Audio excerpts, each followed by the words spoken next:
Israel और फिलिस्तीन के बीच चल रहा संघर्ष। जी हां मेरे प्यारे साथियों, इजराइल और फिलिस्तीन के बीच चल रहा इस समय का जो संघर्ष है उस पर पूरी दुनिया नजरें गड़ाए बैठी है कि कहीं ये भविष्य के अंदर वर्ल्ड वॉर 3 की तरफ ना बढ़ जाए। ऐसे दुनिया के प्रमुख कॉन्फ्लिक्ट्स में से एक है इजराइल और फिलिस्तीन का वॉर, जो इस समय इतनी बड़ी स्थिति में पहुंच गया है कि यूनाइटेड नेशंस के अंदर परमानेंट मेंबर में उपस्थित 5 सदस्यों में से 3 सदस्य अपने अपने वक्तव्य दे चुके हैं। तो चलिए आज का ये स्टेटमेंट जानते हैं, जिसके चलते आप जानेंगे कि कल यानी शुक्रवार के दिन यूनाइटेड नेशंस के अंदर आज के इस विषय के ऊपर जिसे हम डिस्कस कर रहे हैं, इजराइल फिलिस्तीन का संघर्ष, इसके ऊपर कल एक पर्टिकुलर सुरक्षा परिषद की बैठक बुलाई गई है, जिसके अंतर्गत यह डिसाइड किया जाएगा कि इजराइल के ऊपर यूनाइटेड नेशन क्या एक्शन ले। लेकिन इसके लिए जरूरी क्या है, ये इसको जानने के लिए आप पूरे सेशन के अंत तक बने रहिए। जल्दी से सेशन को अपने साथियों से शेयर कर दीजिए और इस पूरी घटना को सिलसिलेवार तरीके से समझने का प्रयास करिए। साथियों, जैसा कि आपके सामने यहां पर कुछ अखबारों की सुर्खियां दिखाई दे रही हैं, जिसमें कहीं ना कहीं विभिन्न तारीखों से कुछ मरने वालों की संख्याएं हैं, और इन संख्याओं के अंदर आपको दिख रहा है कि इजराइल और पैलेस्टाइन वास्तविकता में कहीं किसी देश के रूप में स्थित नहीं है। ये गाजा पट्टी और वेस्ट बैंक के अंदर पाया गया कुछ हिस्सा है। इनके ऊपर वर्तमान में इजराइल के द्वारा जो गोले बरसाए जा रहे हैं, इससे गाजा पट्टी पर बहुत ज्यादा नुकसान हुआ है। अब तक प्राप्त आंकड़ों के हिसाब से लगभग 100 से ज्यादा लोग मारे जा चुके हैं।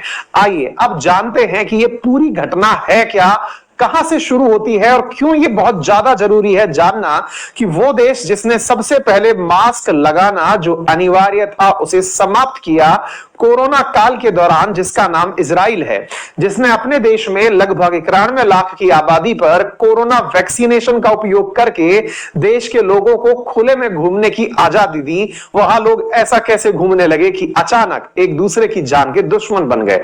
तमाम सारी बातों को आज के सेशन में जानेंगे। और आज का जो हमने थंबनेल यूज किया है, जिसके पीछे हम बोल रहे हैं कि United Nations Security Council to hold a new meeting on Israel Palestine clashes on Friday. तो कल क्या होगा ये तो आपको अपडेट कर दिया जाएगा, लेकिन इससे पहले आज की खबरों को समझने का प्रयास करते हैं। जो भी विद्यार्थी नए हैं, पहले मैप के अंदर इजराइल और पैलेस्टाइन की लोकेशन समझ लें। साथियों, भारत के आप पश्चिम में अगर चलेंगे, जिन्हें दिशाओं का ज्ञान नहीं है, मैं बता दूं कि जब आप कोई दुनिया का नक्शा देखें तो पूरब ऊपर की तरफ, उत्तर ऊपर की तरफ, दक्षिण नीचे की तरफ मैप में दिखाई पड़ता है। आपके सीधे हाथ की तरफ पूरब दिखाई पड़ता है और आपके उल्टे हाथ की तरफ, बाएं हाथ की तरफ पश्चिम दिखाई पड़ता है। तो मैप देखिए दुनिया का और भारत से पश्चिम की तरफ निकल लीजिए और रुकिएगा भूमध्य सागर के पास जाकर के। जब आप भूमध्य सागर के पास पहुंचेंगे ही तो उसके तट से लगा हुआ एक देश है जिसका नाम इजराइल है। इजराइल जो है, इसका अस्तित्व 1947 तक बिल्कुल नहीं था, यानी कोई देश भी नहीं था। 15 मई 1948 को यूएन के द्वारा किए गए एक 2 स्टेट थ्योरी के सिद्धांत का पालन करते हुए ब्रिटिशर्स ने पैलेस्टाइन को 2 भागों में बांट दिया, जिसमें से एक का नाम इजराइल बना और एक पैलेस्टाइन का हिस्सा बना। और वो हिस्सा कौन सा था, उसमें से एक का नाम वेस्ट बैंक पड़ा और एक का नाम गाजा पट्टी पड़ा। वेस्ट बैंक और गाजा पट्टी जब आप देखते हैं तो वेस्ट बैंक असल में यहां एक पाई जाने वाली नदी है जिसका नाम जॉर्डन रिवर है, जो जाकर गिरती है डेड सी में। उसके पश्चिम में स्थित हिस्से को वेस्ट बैंक कहा गया। साथियों, ये जो नक्शा है, आज की चर्चा का विषय भी ये है। चर्चा का विषय यूं है कि ये जो यहां पर इजराइल है, इस इजराइल की वर्तमान राजधानी जान लेने का बहुत ज्यादा हमें जरूरत है। इसकी इजराइल की राजधानी यरूशलेम मानते हैं अमेरिका वाले और हम लोग मानते हैं तेल अवीव इंडिया वाले। तो इंडिया वाले इस राजधानी को मानते हैं और जो इजराइल वाले हैं, या फिर ये समझिए अमेरिका वाले हैं, वो यरूशलेम को मानते हैं। घटना को क्योंकि मैं पूरा इतिहास के साथ बताऊंगा तो आप नए विद्यार्थी भी इसे समझ पाएंगे। बाकी जो रोजाना सुबह 6:30 बजे मेरे साथ करंट अफेयर पढ़ते हैं इस क्लास में, उन्हें तो मैं इस पर अपडेट रेगुलर देता आ ही रहा हूं।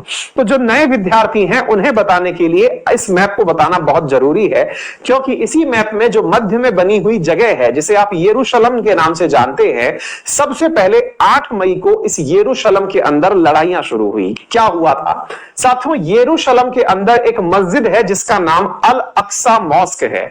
ये अल अक्सा मॉस्क इस्लाम के अंदर 3 सबसे पवित्र स्थानों में से एक है। जिस प्रकार से मक्का मदीना है, ठीक उसी प्रकार से तीसरा सबसे पवित्र स्थान यरूशलेम में स्थित है, जिसका नाम है अल अक्सा। यानी दुनिया भर के सभी मुस्लिमों के लिए सबसे पवित्र स्थानों में से एक, जिसका नाम है अल अक्सा। और इस अल अक्सा पर जुमे की नमाज यानी फ्राइडे की नमाज अदा की जा रही थी। यह अल अक्सा स्थान कहां पर है? तो यह यरूशलेम में है, और वर्तमान में यरूशलेम जो है वो इजराइल के कब्जे में है। लेकिन यहां पर जो मॉस्क में लोग नमाज अदा कर रहे थे वो पैलेस्टाइन लोग थे, जिन्हें इजराइल ने अनुमति दी हुई है। इजराइल का कहना है कि यदि कोई इस स्थान पर आकर के अपनी प्रेयर करना चाहता है या नमाज अदा करना चाहता है तो वो अलाउड है। अलाउड किए गए लोगों ने यहां फ्राइडे के दिन कुछ धरना प्रदर्शन किया, क्रैकर्स चलाए और इजराइल विरोधी बातें की, और यहां पर इजराइल के विरोध में नारे लगाए। चूंकि ये पूरा स्थान इजराइल के कब्जे में है और उसके बीच में स्थित एक जगह जिस पर पैलेस्टीनी लोगों को इजराइल ने ही परमिशन दी हुई थी, तो उन लोगों के द्वारा किया गया यह व्यवहार इजराइल की सेना जो कि बाहर खड़े होकर के इस अल अक्सा की सुरक्षा सुनिश्चित कर रही थी, उस सेना ने अंदर की तरफ आंसू गैस के गोले, लाठीचार्ज और ग्रेनेड छोड़ दिए, जिसकी वजह से उसी समय पर कुछ लोग घायल हुए। फ्राइडे की यह घटना है। जिस फ्राइडे की घटना का हम जिक्र कर रहे हैं उसके बारे में आपको बता दें कि यह अल अक्सा मॉस्क वही है जिस पर कि इजराइल का कहना है कि अधिकतम 10,000 लोग ही यहां पर प्रार्थना कर सकते हैं, और यहां पर प्रार्थना की जो परमिशन है ये इजराइल देता है। साथियों, मैं आपको यहां और बताना चाहूंगा कि इसकी वजह से जो इजराइल और फिलिस्तीनियों के बीच में अल अक्सा मॉस्क के अंदर जो क्लेश शुरू हुआ था, उसकी वजह से 100 से अधिक लोग घायल हो गए। अगले ही दिन दुनिया भर के अखबारों में 9 तारीख को यह छप गया कि हां साहब, दुनिया के अखबारों को यह बता दिया गया कि मुस्लिमों का यानी इस्लाम में सबसे पवित्र स्थानों में से एक समझे जाने वाले अल अक्सा मॉस्क के अंदर इजरायली सेना घुस चुकी